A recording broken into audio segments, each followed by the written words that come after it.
al-iktisabul halal, tentang anjuran kita ini beramal dan berusaha mencari sesuatu yang halal. Dan Nabi sallallahu alaihi wa alihi wasallam, man amsaka min amali yadihi amsa maghfuran.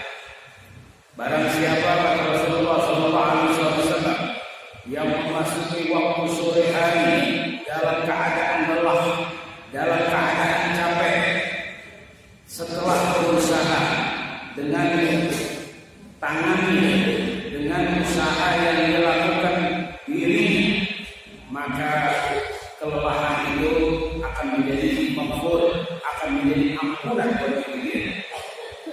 Dan Rasulullah SAW menyebutkan man talaba dunya halalan, barang siapa yang mencari dunia dengan cara yang halal, wa ta'affufan 'anil mas'alah, untuk menutupi kebutuhan mereka, wa sa'yan 'ala iyalihi, dan berusaha untuk menanggung beban daripada keluarganya, wa ta'affufan 'ala iyalihi, untuk berbagi kepada tetangganya, maka orang-orang ini akan melihat Allah, akan menemui Allah dan wajahnya itu bagaikan bulan purnama. Wa kana sallallahu alaihi wasallam, adapun Nabi Muhammad sallallahu alaihi wasallam suatu saat duduk dengan sahabatnya, fa nadharu ila syamil si jalalin wa quwwatin wa qad bakkara yas'a. Adapun pernah Nabi dengan para sahabat melihat seorang pemuda yang kekar badannya, kuat badannya, pagi-pagi sudah berusaha, pagi-pagi sudah bekerja. Ya, seperti ibu, bapak-bapak sekalian yang pergi ke sawah, yang ke toko, yang ke kantor dan sebagainya. Ini ada satu pemuda di hadapan Nabi dan sahabat, pagi-pagi sudah bekerja. Faqalu, kemudian sahabat berkata, wa hada law kana shababuhu wa jalatuhu fi sabilillah.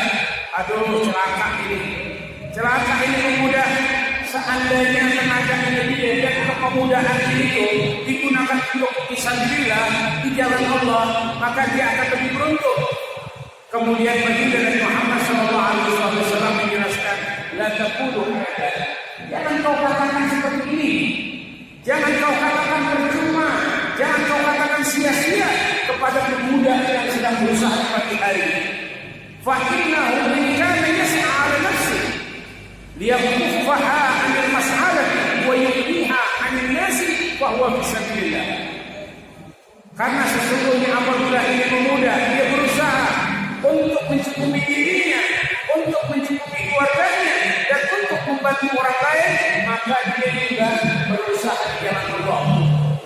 Kemudian wanita dia sa'ala abwaih, kalaupun dia berusaha, dia bekerja bagi kepentingan kedua orang tuanya yang lemah atau keturunan-keturunan yang lemah untuk mencukupi mereka, maka ini juga disebut fisabilillah.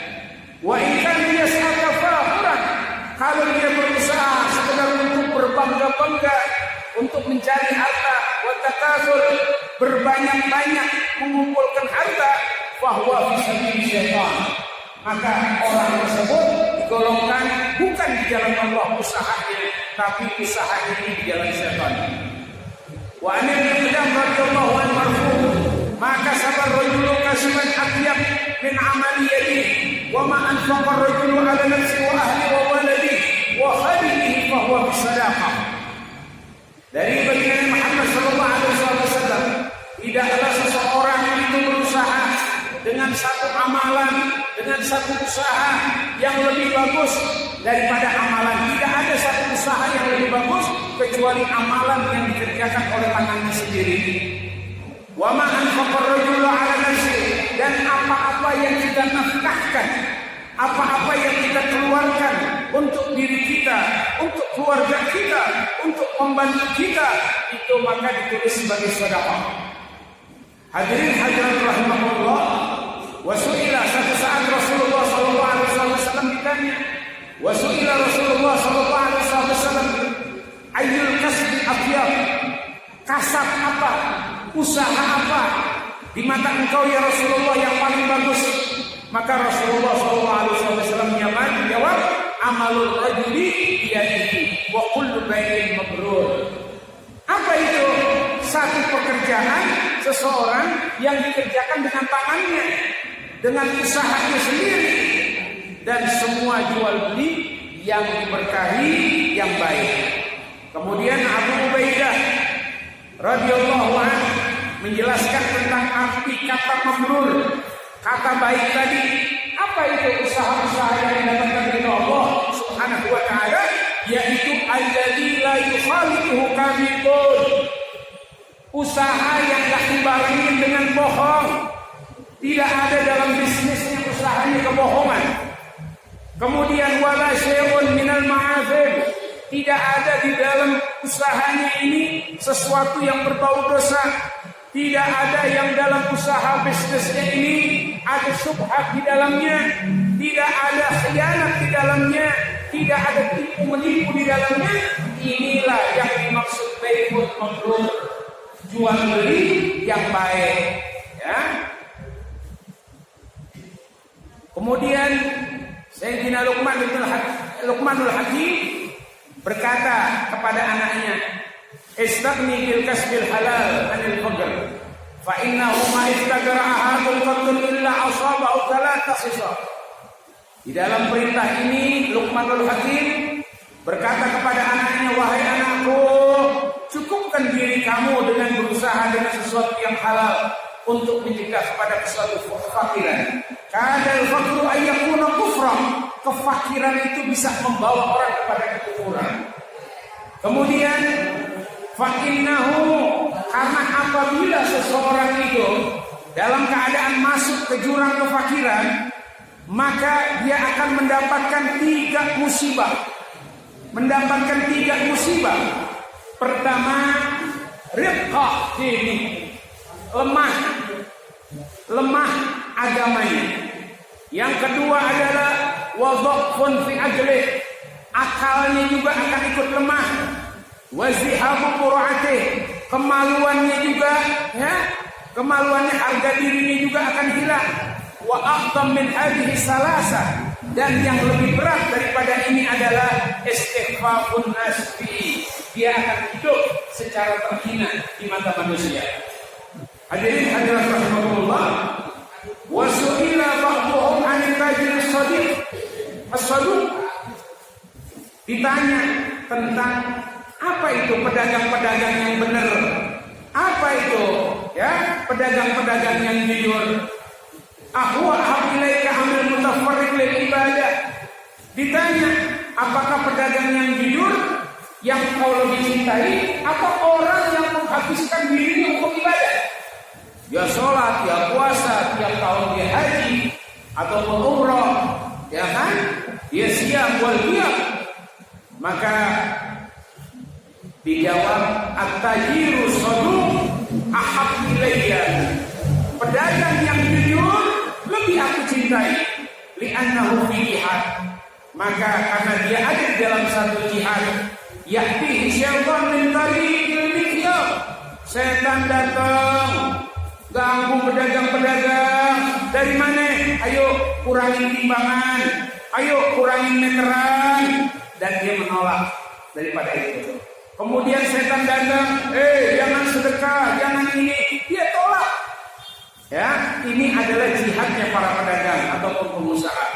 Fayahidu aylayu tawiyahu fi ma ya'muru bihi al-muharramat, yaitu dia tidak taat kepada ajakan-ajakan setan laknatullah alaih. Kemudian Imam Ahmad bin Hanbal, salah satu imam mazhab besar, dia berkata radhiyallahu anhu Allah, "Matakunu fi man jalasa fi baitihi aw masjidihi wa qala la a'mal syai' hatta ya'tina rizqi."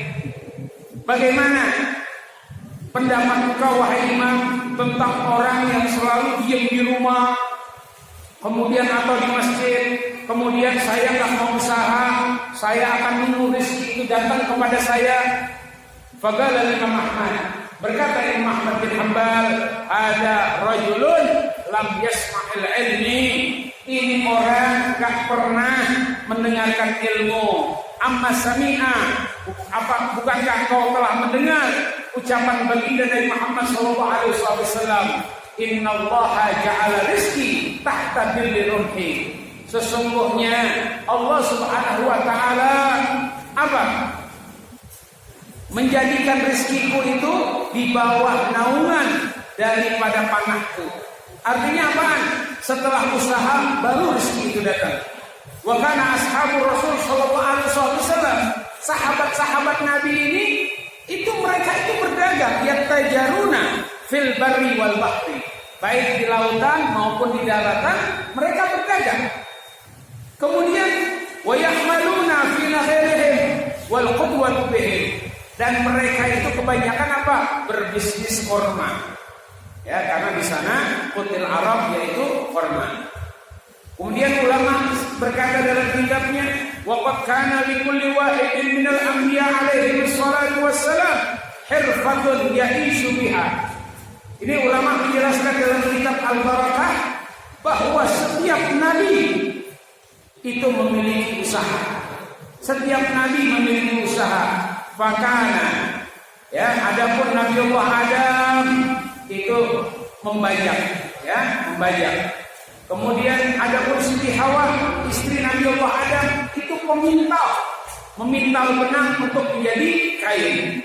Adapun Nabi Allah Idris alaihissalam itu khiyaman wa khattatan, yaitu apaan? Menjahit dan berusaha dengan kaligrafi, ahli tulis kaligrafi.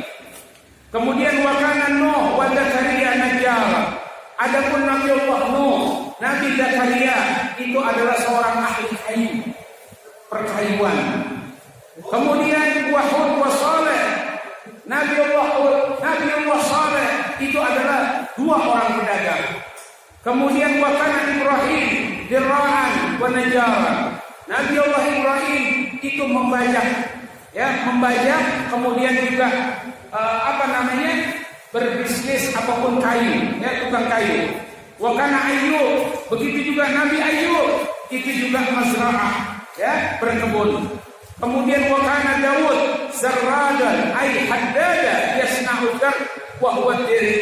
Nabi Allah Ayyub membuat alat-alat perang, membuat baju besi, membuat senjata-senjata, ya, Nabi Allah Daud.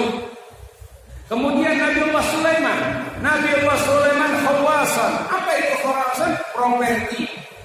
Usahanya adalah membangun rumah ataupun gedung ataupun istana. Wa kana Musa wa Syuaib wa Muhammad sallallahu alaihi wasallam wa sa'irul anbiya alaihi wasallam ru'atan. Adapun Nabi kita, Nabi Muhammad, Nabi Musa, Nabi Syuaib itu merupakan pengembala, yaitu mengembalakan unta, mengembalakan kambing untuk mengambil upah-upahnya. Ada. Wa an Ali radhiyallahu anhu, ya. Ini juga ada dari Imam Ali yang mengajarkan kita ini untuk berusaha dengan tenaga kita, dengan tangan kita. Bahkan Al-Imam Sya'rani rahimahullah dalam kitabnya beliau mengatakan bahwa aku diperintahkan oleh Rasulullah SAW untuk mencari yang halal. Linakulu minhu wa nalbas minhu wa nunfiqa ala iyalina minhu ikhwanina minhu. Kami disuruh oleh baginda Nabi untuk berusaha yang halal, kemudian untuk makan darinya, untuk kami membeli pakaian, untuk kami bersedekah. Inilah ajaran baginda Nabi Muhammad sallallahu alaihi wasallam. Nah, hadirin rahimakumullah. Di sini, ya, yang ini adalah para anbiya wal mursalin, para tabi'in. Mereka ini dituntut untuk mencari sesuatu yang halal, sesuatu yang baik, nafkah yang baik. Untuk apa? Untuk menutupi diri. Nah, hadirin hadirat rahimakumullah, Islam ini nggak bisa tegak. Islam ini butuh orang-orang kuat, butuh pengusaha-pengusaha. Sebagaimana sahabat Nabi Muhammad SAW, Sayyidina Abu Bakar Siddiq adalah seorang pengusaha. Bagaimana tidak? ketika Rasulullah hijrah min Mekah ila Madinah, itu pembiayaan semua akomodasi, transportasi ditanggung oleh Sayyidina Abu Bakar Siddiq radhiyallahu anhu. Proses hijrahnya Nabi membutuhkan dana, yang mengeluarkan Sayyidina Abu Bakar Siddiq radhiyallahu anhu. Bahkan pada saat itu ulama mengatakan kalau diratik uangnya saat itu sekitar 250 sampai 300 juta uang Sayyidina Abu Bakar Siddiq tidak disisakan untuk perjuangan baginda Nabi Muhammad sallallahu alaihi wa ala alihi wasallam. Kepada siapa lagi kita mengambil contoh? Kalau bukan kepada para anbiya wal mursalin wassalihin. Tujuan kita di sini adalah orang-orang yang apa? Orang-orang yang lagi jalan menuju Allah. Kita orang-orang yang lagi menuju Allah. Ada yang jalannya cepat, ada yang jalannya lambat, ada yang sampai, ada yang tidak sampai. Maka itu ayo kita rapatkan barisan kita untuk saling nolong, saling bantu. Rasulullah SAW mengatakan, khairun nas atfa'uhum linnas. Sebaik-baik manusia adalah yang paling bermanfaat untuk orang lain. Bukan sebaik-baik manusia yang setiap tahun pergi haji, bukan tiap manusia yang tiap tahun pergi umroh, bukan yang yang sholatnya masya Allah ataupun saumnya masya Allah, ibadah-ibadah lain masya Allah. Tapi Rasulullah katakan sebaik-baik manusia adalah nafkahnya ataupun anfaknya kepada orang lain. Maka manfaat manusia kita bisa dengan manfaat, dengan ilmu kita memberi manfaat kepada orang lain. Ya, kemudian apaan? Kalau Anda nggak punya ilmu, mungkin Anda punya harta. Harta yang bagus, harta yang cakep adalah yang bermanfaat buat orang banyak. Contohnya di tempat ini, di Masjid Jami ini, masya Allah. Ya, kita mendapatkan rezeki dari Allah Subhanahu wa Ta'ala. Maka masjid itu disebut adalah rumah Allah. Maka tempat yang paling mulia kita keluarkan adalah bagaimana di tempat ini.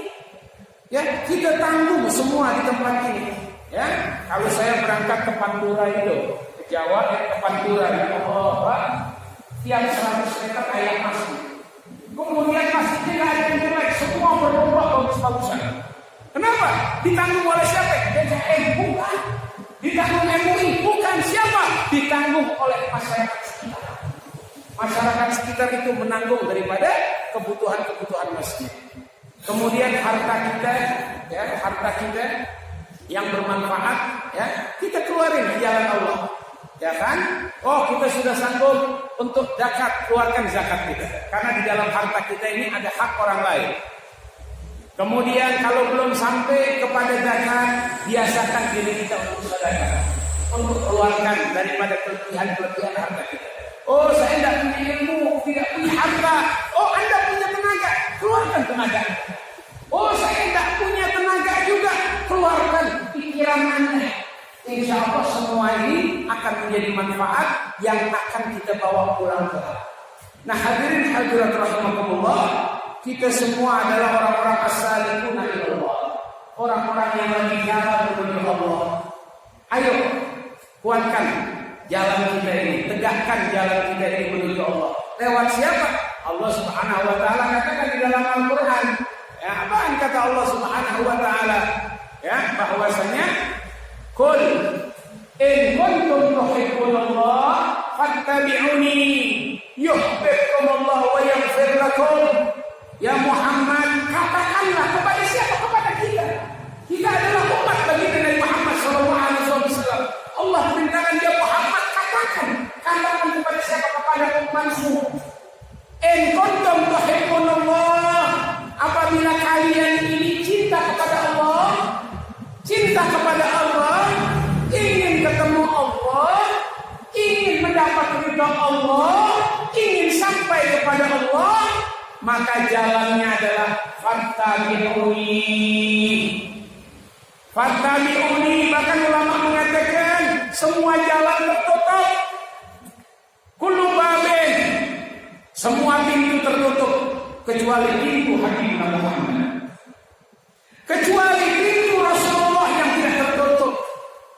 Kita ini berhutang budi kepada Rasulullah alaihi wasallam.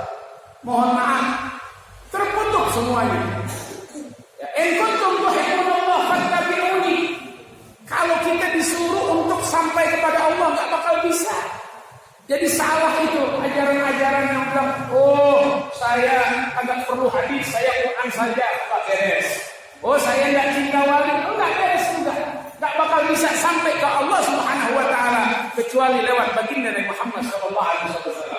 Kemudian bagaimana cara kita sampai kepada Habibuna Muhammad? Bittiba'i sunnati wa syari'ati, dengan mengikuti sunnah Nabi Muhammad SAW.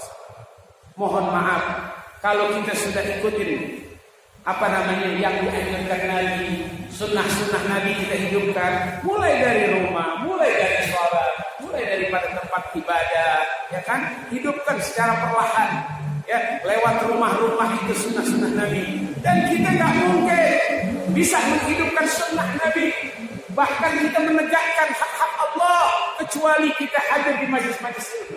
Jadi mustahil orang sampai kepada Allah kecuali dia ngaji kepada para alim ulama. Ngaji pun mesti dipakai, bukan kuping kanan kuping kiri. Nah kalau kita sudah mengikuti daripada fattabi'uni, ikuti sunnah Nabi, yuhibbukumullah, Allah bakal cinta. Kalau Allah sudah cinta, yaghfir lakum dzunubakum, Allah ampunin dosa kalian. Kita ini adalah orang-orang yang butuh hapunten. Saya mau tanya, ibu saya kan kepada suami? Saya. Suami saya enggak kepada ibu? Saya. Anak mungkin saya enggak kepada orang tua? Saya. Saya katakan malam ini di Masjid Jami ini, Masjid Kaum ini, mohon maaf.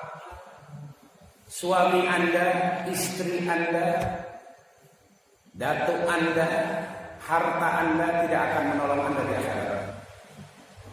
Saya katakan nggak bakal menolong kita di akhirat.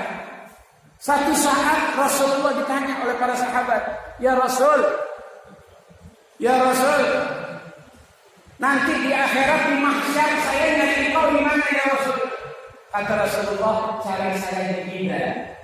Cari saya di timbangan, karena semua amal baik buruk kita hari ini bakal ditimbang.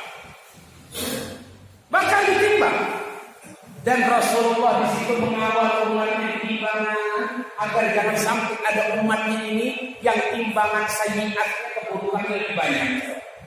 Di situ mohon maaf suami ibu nggak ada. Mohon maaf Pak Ustaz, istri Anda ada di sini. Yang ada Rasulullah, benar nggak? Terus yang punya emas ada, emas Anda Rasulullah. Yang hari ini punya pangkat apa? S1, S2, doktorat, nggak nolong. Malaikat nggak butuh kesarjanaan. Yang nolong kita ternyata diberikan cuma baginda Nabi Muhammad SAW. Kemudian sahabat bertanya, ya Rasul, kalau nggak ada mizan di mana kami cari? Kata Rasulullah, cari saya di sirat. Cari aku di Siratul Mustaqim. Siratul Mustaqim, jalan sempit, jalan kecil, yang nggak semua orang itu bisa jalan, bisa menyeberang. Kalaupun gagal cuma ada satu pilihan, yaitu neraka jahanam. Waliyadzubillah. Kemudian cari saya di Siratul Mustaqim. Kenapa? Saya jagain umat saya, jangan sampai ada yang nyemplung Siratul Mustaqim. Mohon maaf, ya, Bapak, istri Anda nggak ada di sini. Yang ada Nabi Rasul. Ibu, suami Anda nggak ada di sini. Yang ada Nabi Muhammad SAW. Terus sahabat tanya lagi, ya Rasul, kalau di siratnya ada di mana? Cari saya di pintu neraka. Cari saya di pintu neraka. Ngapain ya Rasul? Saya akan sebanyak-banyaknya menyelamatkan orang umatku ini dari api neraka. Ada hadis Nabi Muhammad. Maka nanti di mahsyar, tolong sadari, hidup ini sebentar. Kata Rasulullah, umat Nabi antara 60-70, lebihnya itu diskon. Artinya yang punya 59, 1 tahun lagi. Kalau hari ini nggak mau lempeng, waliyadzubillah. Imam Ghazali mengatakan kalau orang umur 40 nggak lempeng, susah untuk menjadi lempeng. Maka itu ayo kita luruskan sajadah kita luruskan tujuan kita. Jangan kita diperdaya dengan dunia, dengan hal-hal yang lain yang sifatnya adalah gurur atau penipu. Ya, di padang mahsyar itu diceritakan dalam riwayat yang panjang. Nanti umat kita ini, seluruh umat manusia dari sejak Nabi Allah Adam sampai dengan hari umat-umat terakhir, termasuk kita ini, nabinya nabi terakhir, umatnya umat terakhir. Nanti semua akan ketakutan. Semua akan lari. Istri lari dari suami, suami lari dari istri, anak dari orang tuanya, semua yafiruna. Semua bakal lari. Mereka lari kemana? Mereka lari ke para anbiya. Ngapain? Minta syafaat Nabi. Ini di mahsyar loh. Belum timbangan, belum isyak, belum mizan, belum siratal mustaqim. Itu kita udah getar, ketakutan. Udah gak kenal lagi anak yang Anda cintai, suami yang Anda cintai, sudah gak saling kenal. Kemudian apa? Para nabi yang lain dan seterusnya, sampai digambarkan bahwa umat manusia ini akan menghadap baginda Nabi Muhammad SAW. Menghadap mungkin menghadap menghadap Rasulullah Muhammad SAW. Karena Nabi memilih syafaatul ummah, syafaat terbesar. Kemudian apa yang dilakukan oleh baginda Nabi kita? Rasulullah bersujud di hadapan Allah. Rasulullah bersujud, Nabi kita bersujud di hadapan Allah. Kemudian Allah berkata kepada Nabi kita, ya Muhammad, irfa' ra'sak was'al tus'al washfa'i syafa'ah. Ya Muhammad, angkat kepalamu, minta yang kamu mau, syafaati orang yang mau menghadapi ya Muhammad. Maka apa yang dikatakan oleh Rasul? Apa Rasul mengatakan, ya Allah ahlul baiti, ya Allah keluargaku, ya Allah Habib? Bukan. Yang Rasulullah katakan, ya Rabb ummati ya Rabb, ya Allah umatku ya Rabb, ajil hisabahum ya Rabb, percepat hisab mereka ya Rabb. Jadi sebetulnya ya Allah, dunia ini ghurur, menipu kita salah cinta. Kita meletakkan cinta yang salah, letakkan cinta yang benar kita yang terutama adalah Habibuna Muhammad. Cintai Rasulullah SAW. Kalau kau cintai Rasulullah akan sampai kepada Allah. Kalau cintai Rasulullah, kau akan sampai kepada cintanya para makhluk. Cintai Nabi dengan benar. Juga perintah Nabi, cintai. Orang yang mencintai Nabi pasti mencintai makhluk Allah. Orang yang cintai Nabi pasti mencintai istri. Bahkan Rasulullah mengatakan, satu saat waktunya habis, 2 menit lagi. Satu saat Rasulullah, ala ukhbirukum binisaikum min ahlil jannah. Maukah kalian aku kasih kabar tentang istri-istri ahli surga? Bu, pengen tahu nggak istri-istri ahli surga? Pengen tahu? Kata Rasulullah, al-wadud. Apa itu al-wadud? Wanita yang banyak produksi, yang banyak menghasilkan anak. Jadi ibu ya terus produksi terus ya, yang banyak. Ya, al-wadud yang pertama. Ini sifat-sifat wanita ahli surga. Yang kedua adalah al-wadud, yang punya rasa cinta kasih kepada suaminya, bukan suami orang. Kepada suami, yang cinta kasih kepada suami. Yang ketiga adalah al-aqud ila zawji, yaitu yang selalu mengharapkan ridha daripada ridha suami. Inilah ciri-ciri wanita istri-istri ahlul jannah. Udah jannah belum? Al-aqud, ya kan, yang kembali mengharapkan ridha daripada ridha suami. Ya, jadi hadirat rahimakumullah, ayo cintai Nabi Muhammad SAW. Bagaimana caranya? Cara pertama adalah ngaji. Kemudian para asatidz, para ustaz, tolong ya buka sirah Nabi. Kenalkan umat kepada baginda Nabi Muhammad SAW. Tanggung jawab kita agar umat ini cinta Nabi Muhammad SAW. Cintai Nabi Muhammad SAW, karena cuma beliau yang bisa menyelamatkan kita di dunia wal akhirah.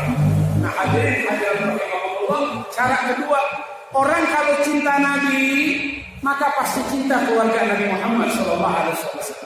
Orang kalau cinta Nabi, pasti cinta kepada para alim ulama. Orang kalau cinta Nabi, pasti cinta ke masjid. Orang kalau cinta Nabi, pasti pengajian-pengajian akan penuh. Orang kalau cinta Nabi, pasti rajin sedekah. Artinya hari ini ketika kita miskin cinta, masjid kita mungkin kesulitan, majelis-majelis lain mungkin agak sepi, ya kan? Semangat sedekah jadi minim. Ini sebabnya karena kita salah dalam mencintai. Cintai Nabi Muhammad SAW, maka semuanya akan membias cinta itu kepada semua alam ini. Ya, jadi hadirin hadirat rahimakumullah, hidupkan di rumah kita dengan kecintaan kepada Nabi Muhammad. Ya, samratul mahabbah, buah daripada cinta adalah al-ittibah. Jangan sampai kita 1 tahun baca maulid, tapi cinta kita gak naik. Pahamin maulid. Maulid ini banyak, Barzanji, Deba, Syaraful Anam dan sebagainya. Baca sambil pahamin suri tauladan Nabi Muhammad SAW. Allah katakan, laqad kana lakum fi Rasulillah uswah hasanah. Telah ada pada diri Nabi itu suri tauladan yang baik. Hapunten, hari ini anak-anak kita suri tauladan adalah di HP. Betul atau betul? Gaya hidupnya di HP. Kenapa? Ini kita harus lawannya apa? Kenalin anak-anak kita dengan Rasulullah. Tanamkan cinta anak-anak kita kepada Rasulullah, kepada keluarganya, kepada ulama. Pulang ini cek rumah antum, cek kamar anak antum. Apa? Jauhin daripada poster-poster yang enggak benar. Ngefans pemain bola, jangan. Cukup suka aja enggak apa-apa. Tapi apa?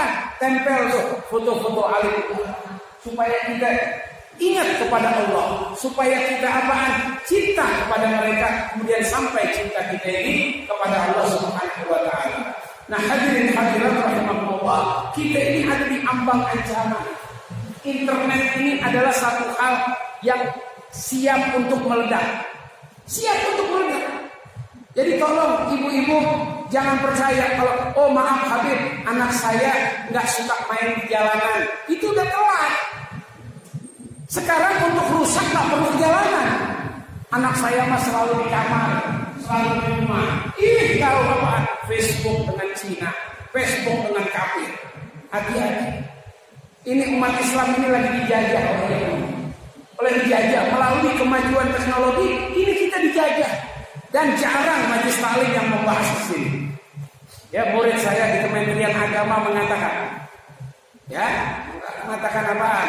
Bahwa Sukabumi ini terbanyak kawin cerai. Jadi kasus perceraian di Kabupaten Sukabumi dahsyat. Sebabnya apa? Sebabnya Facebook, sebabnya internet. Apa enggak? Begitu juga Bapak. Jadi yang bagus adalah pakai HP berdua. Bapak itu satu HP. Jadi ada transparansi. Setuju, Bu? Setuju? Begitu juga anak. Udah gak zamannya lagi kita, anak saya gak keluar, anak saya di rumah. Gak bisa, setannya udah masuk rumah. Betul-betul. Ya sekarang hapunten kita buka-bukaan sekarang. Kalau zaman dulu mau maksiat, mau beli minuman keras, itu perlu duit besar. Pergi ke tempat yang jauh, beli minuman-minuman. Ya kan? Masya Allah, sekarang sekali klik minumannya datang ke rumah, nggak pakai keluar rumah. Hapunten, mau cari perempuan yang cakep kayak gimana, ada di HP. Tinggal pilih si A 200.000, si B 500.000, si C 1 juta. Tinggal pilih, klik, perempuannya datang. Kacau nggak? Bu, kacau nggak? Saya sadarkan ini kenyataan realitas hari ini yang dihadapi umat Islam. Ya, dan kita nggak ada satupun yang bisa nolak ini kemajuan teknologi. Kita dijajah. Ya kan? Mau maksiat, mau narkoba, tinggal klik, bahkan disiapin aplikasi. Gila nggak hari ini? Masya Allah. Gimana sekarang kita defend ini? Bertahan gimana? Hapunten umat Islam nggak bisa nyerang. Bisa bertahan itu kan? Bagaimana bertahannya? Bertahannya adalah kita ada di barisan para ulama. Kita ngaji, dekat dengan ulama, dekat dengan orang soleh, minta doa mereka, ziarah para wali, minta perlindungan buat anak-anak kita. Itu cuma jalan yang hari ini baru aku tahu. Gak akan berusaha. Bahkan saya lagi berpikir, ada nggak ya satu amalan yang bisa signal itu tidak ada hilangin signal, bukan mengadakan signal, menghilangkan signal. Ya, bahkan kami ke Pamengkok, ke Kampung Lugu, Pamengkok. Di situ ternyata, masya Allah, ajengannya, pendahulunya, masya Allah. Sampai hari ini, saya sampai jam 3 malam ke Pamengkok, apaan? Tidak ada listrik.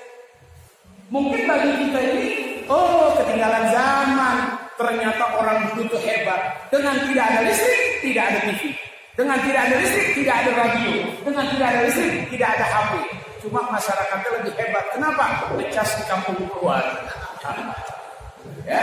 Tapi paling tidak meminimalisir dampak daripada kemajuan teknologi sudah disadari oleh ulama-ulama terdahulu.